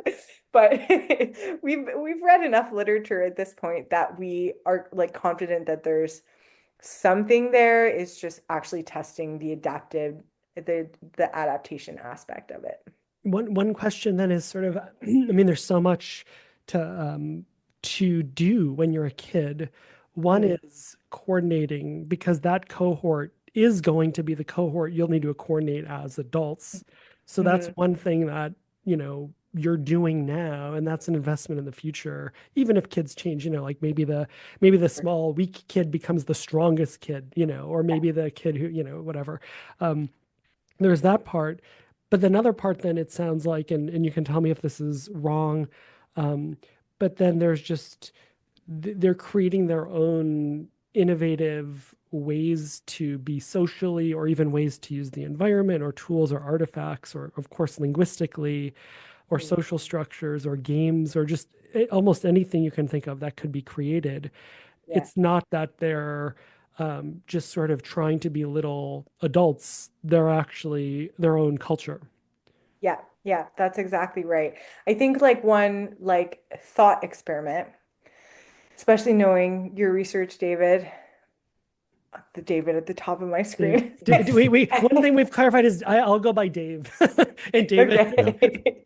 And you're both P's too, so I I can't know even. David P. It's It's terrible. Yeah, it's really bad. it's even PI. I'm looking at our names right now. Yeah.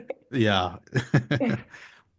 So like one thing that we propose as a thought experiment in an early paper is basically like if you think of like a mobile hunter-gatherer community, right? So you have these communities, you have a group of like 30 people, so maybe 10 of them or less will be kids. And those kids will range from like 0 to adulthood, right? So they're a big age range. There's not a lot of room for competitive games. Like, how do you play a game of soccer, like the 3-year-old versus the 17-year-old, right? It's really hard. So what we often find in these small scale hunter-gatherer communities is that a lot of the games are a lot more like a test of your own skill, and they're very cooperative. Like one of the Mm. things the kids in the camp got into doing at one point was like they would tie this string around all of them and they would run around the camp trying not to break the string, which is like if that's not a cooperative game, like I don't know what is.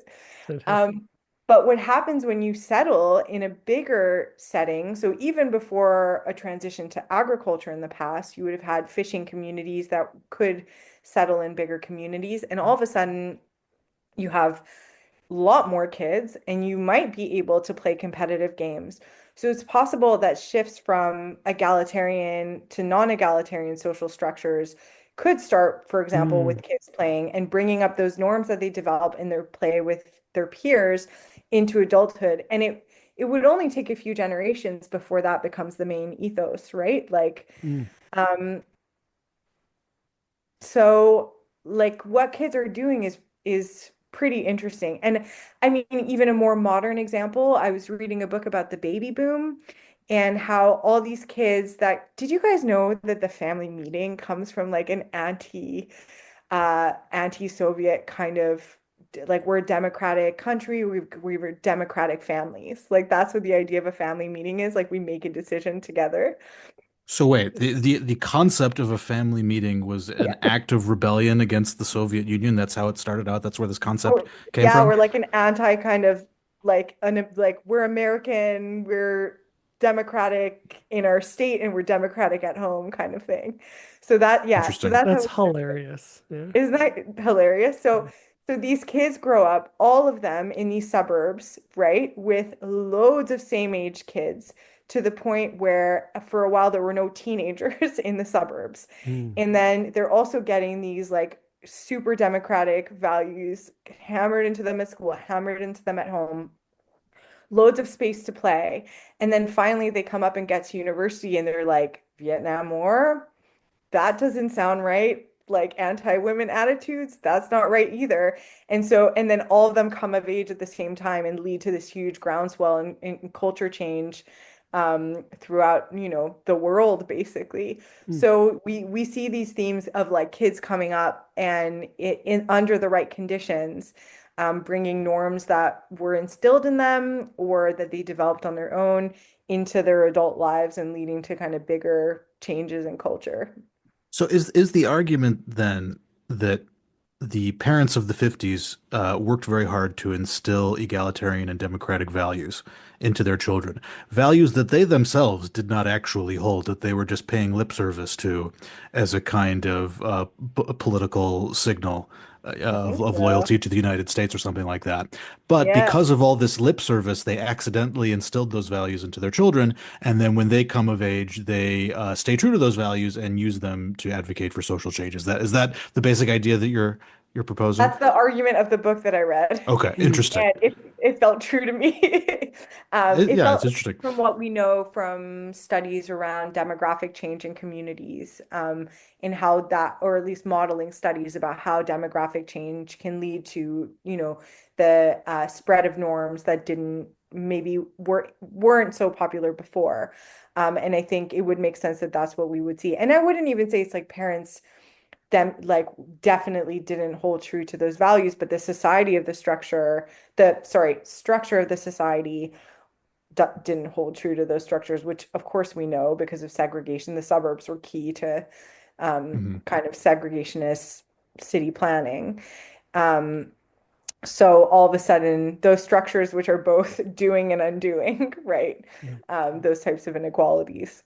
It's really interesting because, you think about the claim, it's sort of outside the bounds of psychology because as a researcher, you can't be 200 or 300 years old to, Mm, as an adult scientist, look at what a group of kids are growing up in and then see what they look like as adults and then maybe mm, how they're raising their kids. I mean, this is where sort of history has to come in.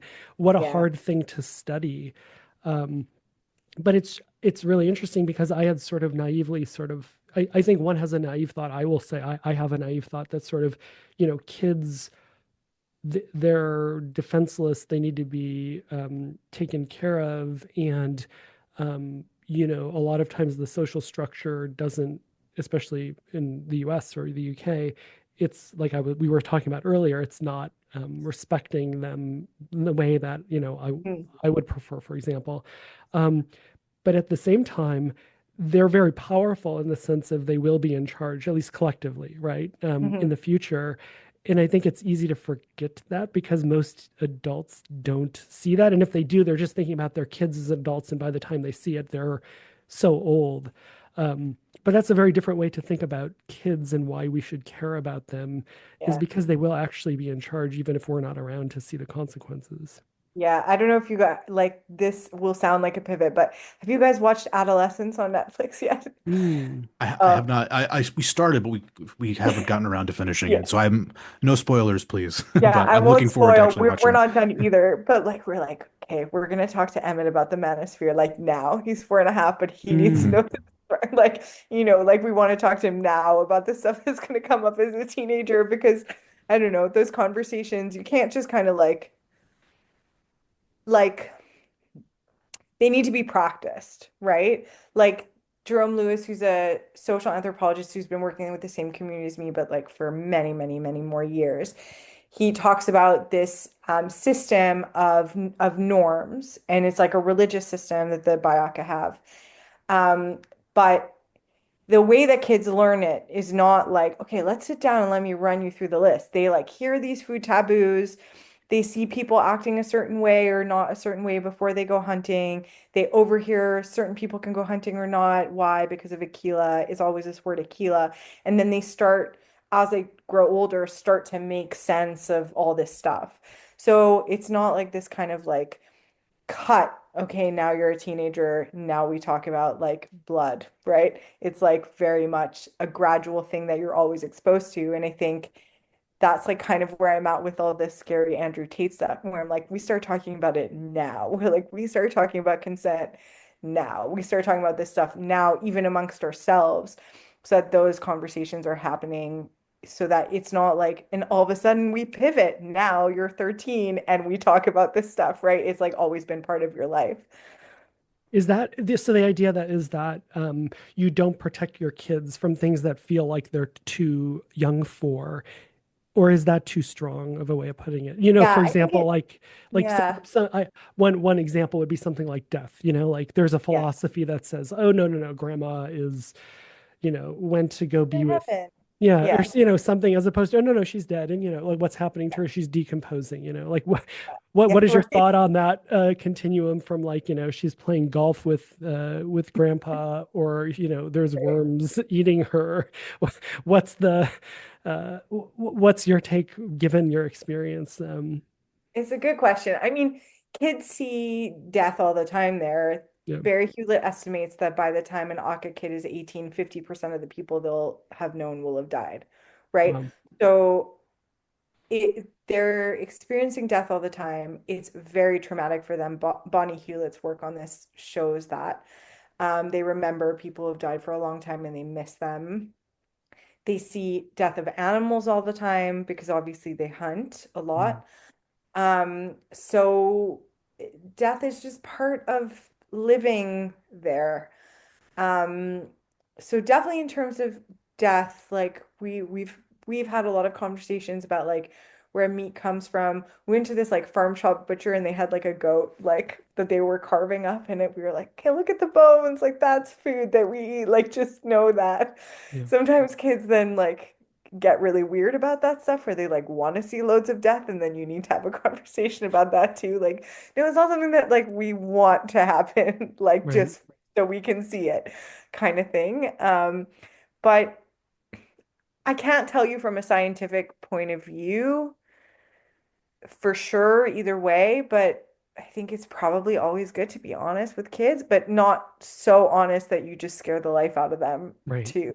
And Right. I think that's the Aquila thing. Like they're not a lot of the knowledge that happens in this system of taboos, um, a lot of it is initiated when kids are a little bit older, but that doesn't mean it's not being talked about. It doesn't mean they're not exposed to those things in their everyday also. So more specialized knowledge, more kind of more ritualized knowledge, you probably would wait until their adolescence, but you lay the groundwork earlier. So it's less of a kind of cut, okay, now we're in this new thing, and more of a gradual joining in. So we come back to the joining in of what the community does.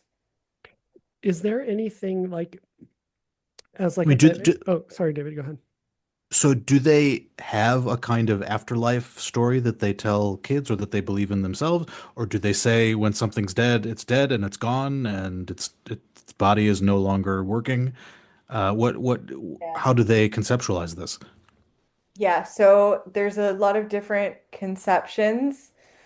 So, people tend to have a shorter mourning period for when kids die because kids are reincarnated and come back in the same gender body, actually. And then, so souls are gendered amongst the BaYaka. And Interesting. then older people tend not to come back. Um, People who are Hmm. very kind of selfish come back as gorillas because gorillas think they're owners of the forest. Uh-huh. And Also, BaYaka say that when they die, they come back as these kind of white people, which has meant with colonialism that some of their farmer neighbors say, well, the BaYaka say that they come back as like European people. Like, is that true? To which I say, I don't know what happens when you die, guys. Like, I don't Yeah. have those types of insight. So, very kind of diverse beliefs around death. And a lot of people, I mean, BaYaka are very forthcoming. I'll be like, what happens when you die? And they'll be like, I don't know, haven't been dead yet. Like they're, and then some people will have kind of deeper, maybe even be initiated into knowledge that's deeper around what happens around that. Interesting. Cool. Yeah, I just wanted to know Yeah, yeah, what the for story sure. was there. Yeah. Um, anyway, I interrupted you, Dave. I was just going to ask, the peer learning thing. I remember as a kid loving to hang out with older kids, and we get a chance Yeah. to do that after school. Um, it's a weird institution, maybe, or maybe not. You're saying what you're saying about like fishing, where there is a reason.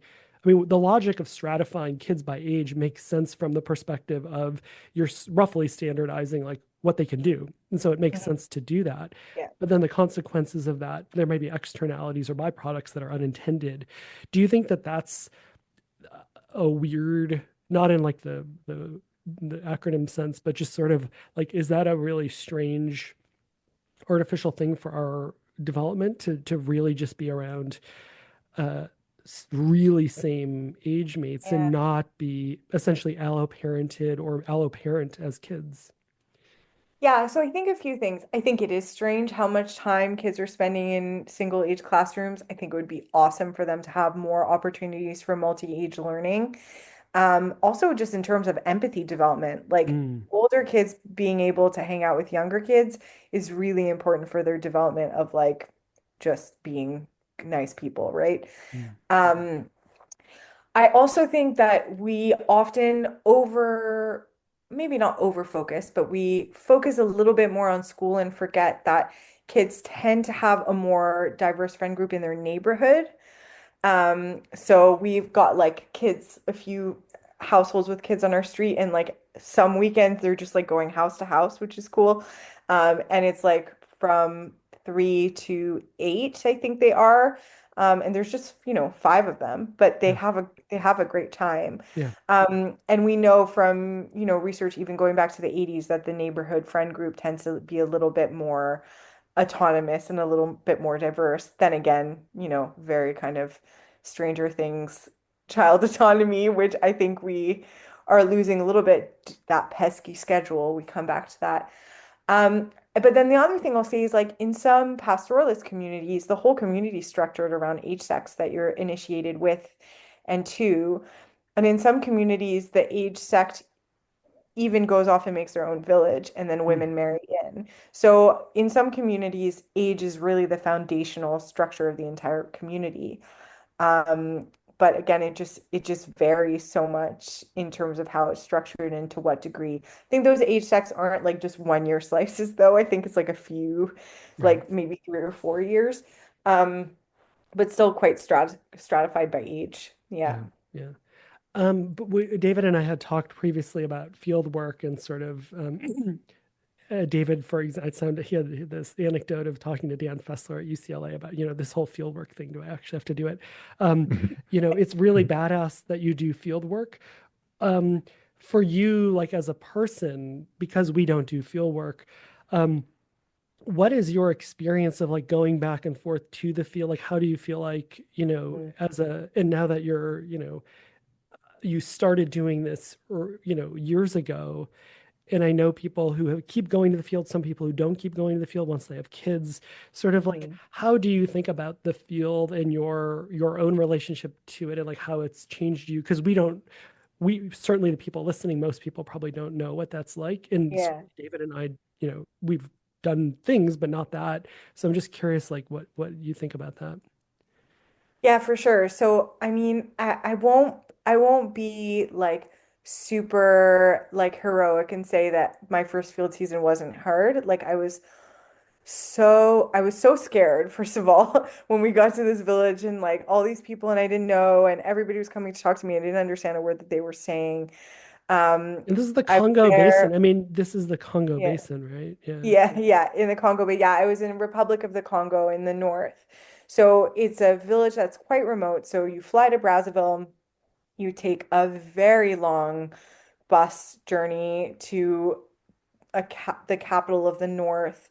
Then you continue over a river, a very long car ride along some logging roads to then get to a boat. And then on the motorboat, you can make it in 4 hours to the village where I work. So there's no road. And so we get there and we're like unloading our stuff. I have no idea where we are. I've never been there before.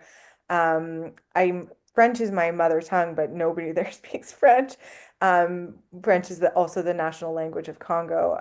And I get pulled into this group of women who make me sit with them, and now all of a sudden, like, and like the BaYaka are they sit very close to each other. So all these people are like entangled with me, and I'm like, oh my God, I'm gonna die here. Yeah. And like I got stuck in pretty quickly. I'm lucky that in my undergrad I'd taken some Swahili courses, and BaYaka is also a Bantu language, so all the words are different, but I knew how the grammar worked, and so I was able to slot in, and was able to develop also with the help of another researcher who was there, my language skills pretty quickly. But then all of a sudden I was like alone so also at first I was gonna go work in forest camps. I'm in the village and I'm like, who's in the forest, guys? And they're like, nobody lives in the forest. And I'm like, all right. Well, there goes like my PhD plans. And all of a sudden, like as I started to know everybody's names, I start hearing names that aren't part of the set that I know. So I'm like, well, who's this person? And they're like, oh, well, he lives in the forest. I'm like, well, you told me nobody lives in the forest. And they're like, nobody lives in the forest, but he lives in the forest. And all of a Mm. sudden, this like mental map of all these kin who are like, some were like 2, 3 days. There's one guy who he's old, who lives in the forest full time with his wife. He never comes to the village ever. Like, so there's ecology people that like, because, they're far away, they just don't think of them. And I was like, okay, well, can you take me to this camp? So I get to this camp. I get along super well with the host dad. Well, the host camp. Now I call him my host dad. And I stayed there for 4 months, and it was awesome, except it turns out you can't just bring like rice and beans in mesh bags into the rainforest and they're just going to be fine. So all my stuff went moldy. All my food went Mm. moldy. All my underwear went moldy. Like everything you can imagine went moldy. And so I like wasn't going to eat moldy rice and beans. So I got really, really thin. And the camp was breaking up to move further into the forest. And I just didn't quite feel well enough. So I was just like, I think I'm going to go home. So I ended up going home a month early than Wow. planned. And I think it's important to tell those stories because like but then like the more I went, the more I got used to food, the better my language skills went, the closer friendships I made. Now it really feels like I'm going home. Like it's like my other home. I One thing I find really hard about being away from the field is that a few of my friends have passed away in between. And I'm not there for their funerals. I always send a bit of money to contribute to the party, but to the funeral ceremony, but I'm not there for those things, so that's always a little bit difficult. Um, but at the same time, I always get news when people come to the bigger towns where there's cell phone reception, which is really nice. And yeah, it feels like our lives are intertwined. Do you know what I mean? And Yeah. so it's nice to have that feeling of I have a home away from home, and I hope that they feel as taken care of as I do by them. That's like the Mm. main thing. Yeah. That's nice. So the world sort of the cost of entry being that difficult, you sort of get a second home or the world shrinks a bit. Yeah, I think so. I think so. And sometimes you might not like get along with people, and that's okay too. If not everybody's made for field work, and that's all right. You can I'm not make made for very field I work. can see you're not David's made face for field during the Yeah. moldy beans and rice. Nope, I'm just nope, seeing nope, nope, nope, I'm nope, nope. I'm just David is like, man, I don't like if they get my order wrong at a restaurant. That's Yeah. I'm kvetching if I'm, a few degrees below the optimal temperature or above. Yeah. Yeah, Oh, but it's You Like call my this daughter, well done? You call this I have well lots done? of strongly held arbitrary preferences, like my daughter. So, Okay, so it sounds like an inherited trait. yeah, maybe that's the solution Socially of the mystery. inherited trait. Yeah. Sheena, is there anything we should have asked you? I don't know. Is there Or should anything you ask should have you? asked me? You guys tell me. Is there Uh, anything else you want to know? Um, I think we covered a lot. It was pretty cool, wide-ranging discussion. yeah, and I really I feel like what I love about anthropology is it is a window into like our world, and it's such a privileged thing to talk to you and to people who do it.